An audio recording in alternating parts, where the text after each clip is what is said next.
Vagabondo del cuore, ti fermerai mai? Troverai pace, troverai casa?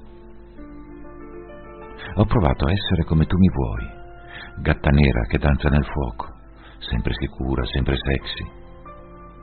Ma ora, davanti allo specchio, mi strucco, mi tolgo il nero mistero, sotto la doccia spengo queste fiamme. Ansiosa, piena di paure, ecco, questa sono io. Una tuta larga, capelli arruffati come i miei pensieri, scarpe da tennis e cuore. Avrei voluto essere casa per te, invece ho scoperto me.